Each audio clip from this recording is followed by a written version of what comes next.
బ్రహ్మ ముహూర్తం అంటే ఇది తెల్లవారుజాము 4 నుంచి 6 గంటల దాకా బ్రహ్మ ముహూర్తం అంటారు. ఈ టైంలో నిద్రలేచే వారికి ఆలోచన శక్తి పెరుగుతుంది, మెమొరీ పవర్ బాగా ఉంటుంది, మంచి ఆలోచనలు చేస్తారు, చెడ్డ విషయం పట్టించుకోరు, ఫిజికల్ స్ట్రెంగ్త్ బాగుంటుంది, అన్ని విషయాల్లో క్లియర్గా ఉంటారు, హెల్త్ చాలా బాగుంటుంది, చాలా హెల్త్ ప్రాబ్లమ్స్ సొల్యూషన్. టెన్షన్ ఫ్రీగా ఉండాలంటే బ్రహ్మముహూర్తంలో లేవాలి. కాన్ఫిడెన్స్ పెరుగుతుంది, విల్ పవర్ పెరుగుతుంది, సెల్ఫ్ డిసిప్లిన్ పెరుగుతుంది, అనుకున్నది సాధిస్తారు.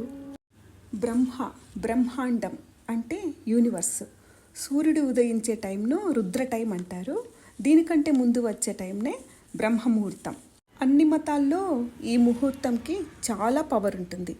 ఈ బ్రహ్మముహూర్తంలో నిద్ర వేస్తే కార్టిజోన్ అనే ఎంజైమ్ పెరిగి మెలటోనిన్ అనేది తగ్గుతుందట. దానివల్ల ఆక్సిజన్ హిమోగ్లోబిన్తో మిక్స్ అవుతుంది. దీంతో మనకు ఇమ్యూనిటీ పవర్ బాగా పెరుగుతుంది. ఈ టైంలో మనము నిద్ర లేచి ఆలోచించామంటే ఎంత పెద్ద ప్రాబ్లం అయినా సొల్యూషన్ దొరుకుతుంది. ఈ టైంలో మనం లేచి మెడిటేషన్ చేస్తే మన బ్రెయిన్ యూనివర్స్కి కనెక్ట్ అయ్యి ఫిజికల్గా మెంటల్గా కూడా చాలా హెల్తీగా ఉంటాం. మార్నింగ్ 3 to 6 అమృతకాలం అంటారు. ఈ టైంలో మనం మేలుకోవాలి.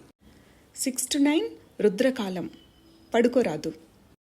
ప్రొద్దున 9 to 12 రాక్షసకాలం, మేలుకోవాలి. 12 AM to 3 AM గాంధర్వ కాలం. ఈ టైంలో మంచి నిద్రపోవాలి. నెక్స్ట్ 3 AM to 6 AM మనోహర కాలం. ఆ టైం మనం మేలుకోవాలి.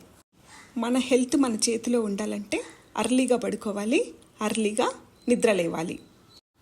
దీనివల్ల టైం చక్కగా మేనేజ్ చేసుకోగలం, మనం అనుకున్నది సాధించగలం.